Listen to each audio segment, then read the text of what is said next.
Hey everyone, Noobs Jenny here. Just thought I'd throw up a video.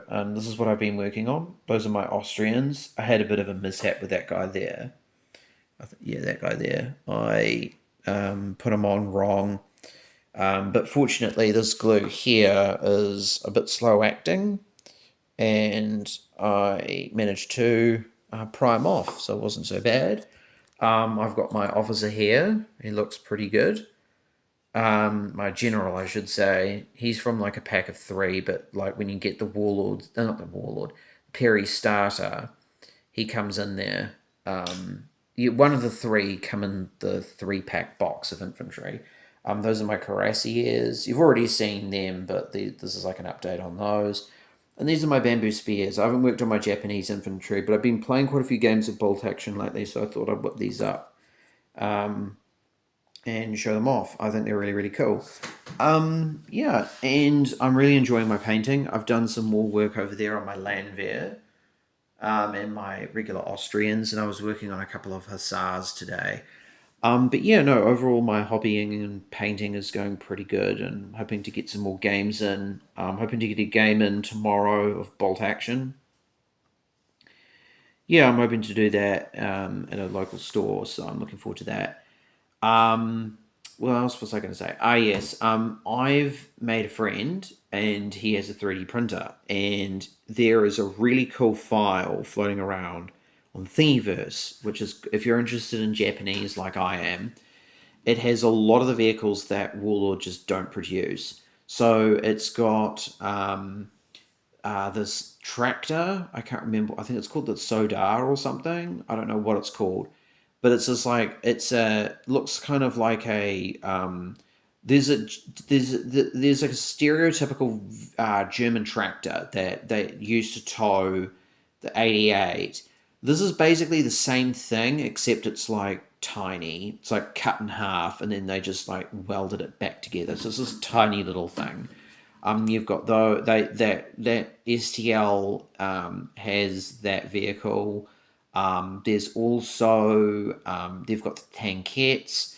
I think they've got the Type 94 Tankette, which is also a Warlord Games kit as well.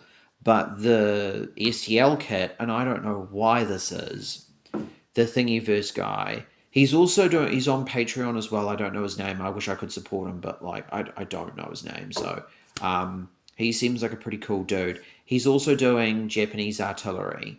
So I think he's doing the heavy howitzers and a few other guns as well. I think filling in the gaps that Warlord doesn't do.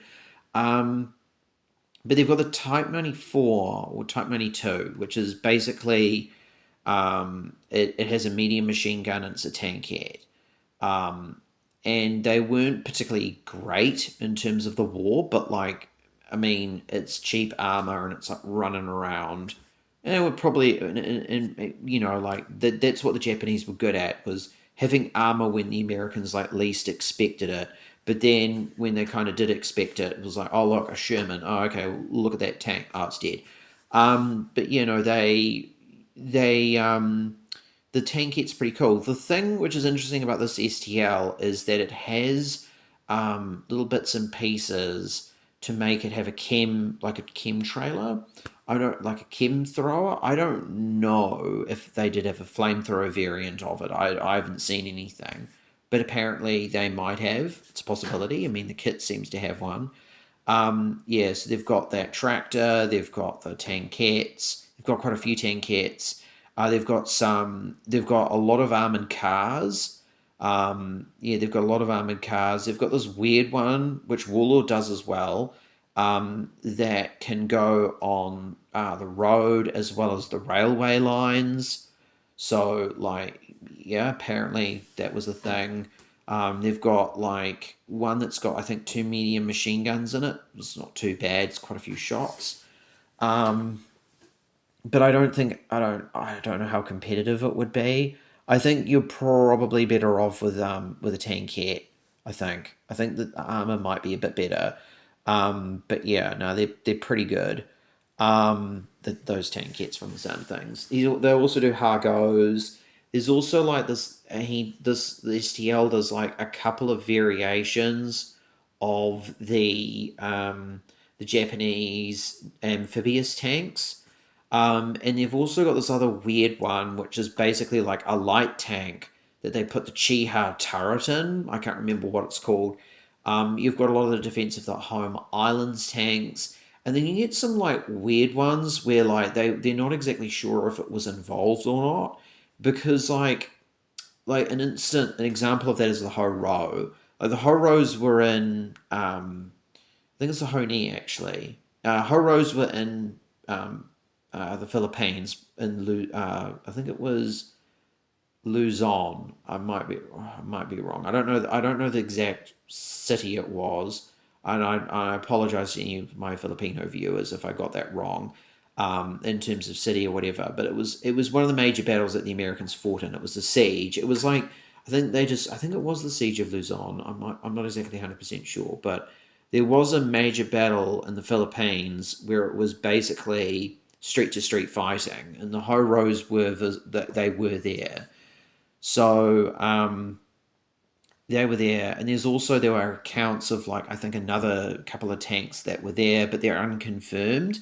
So the thing is that the Japanese didn't use a huge amount of tanks. A lot of the tanks that they used were defense of the island tanks.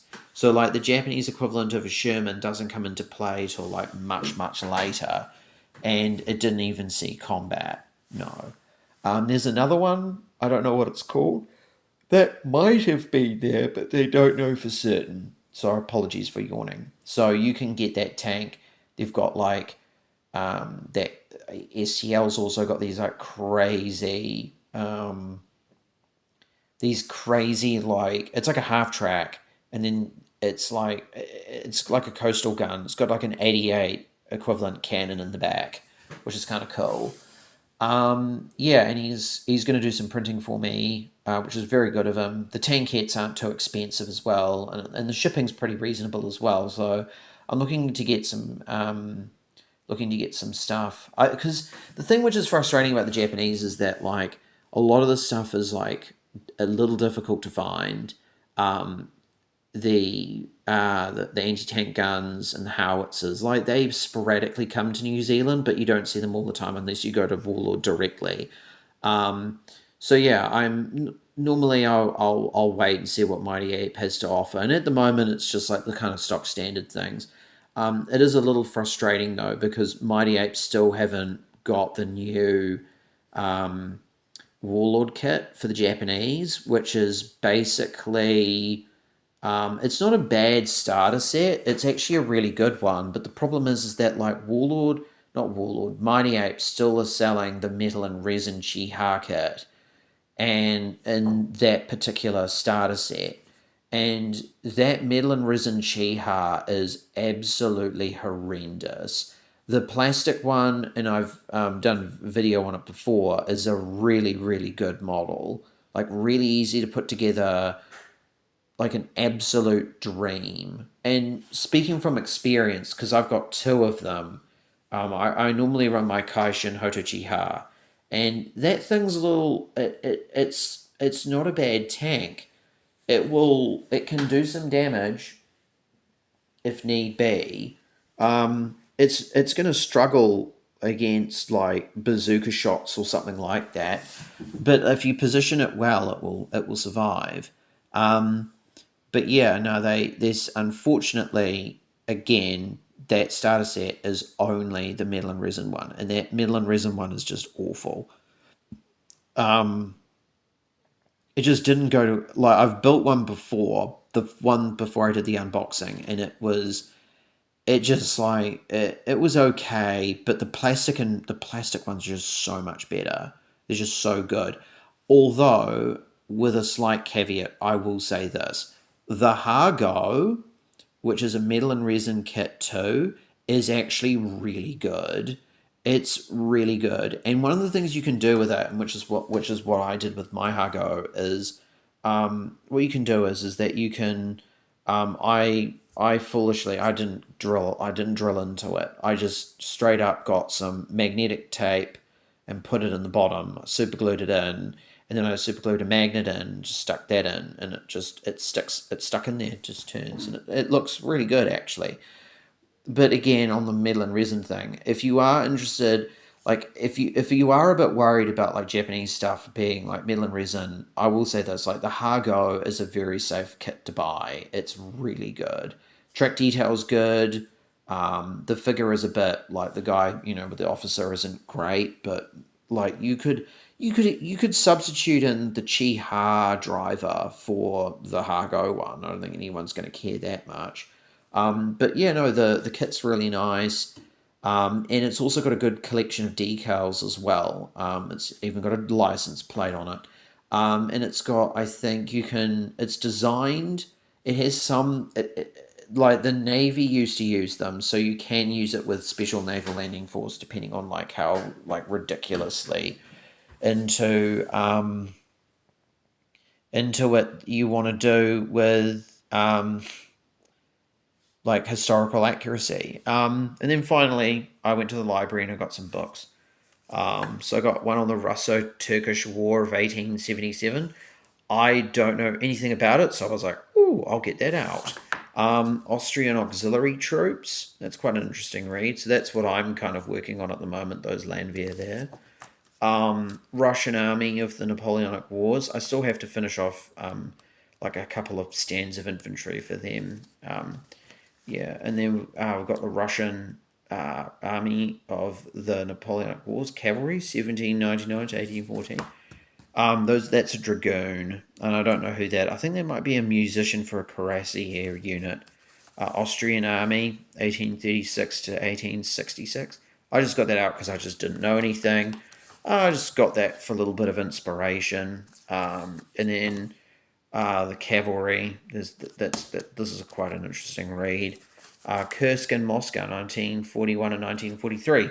So yeah, yeah, I think I've rambled long enough. I hope everyone's keeping well, and I will talk to you soon. I think I've had a pretty good long weekend. It was Anzac Day today, so yeah. Yeah, I hope everyone had a good weekend, and I will talk to everybody later, all 13 of you. So, yeah, you guys stay classy, and yeah, keep painting, and yeah, we'll talk soon. Cheers, guys. Thanks.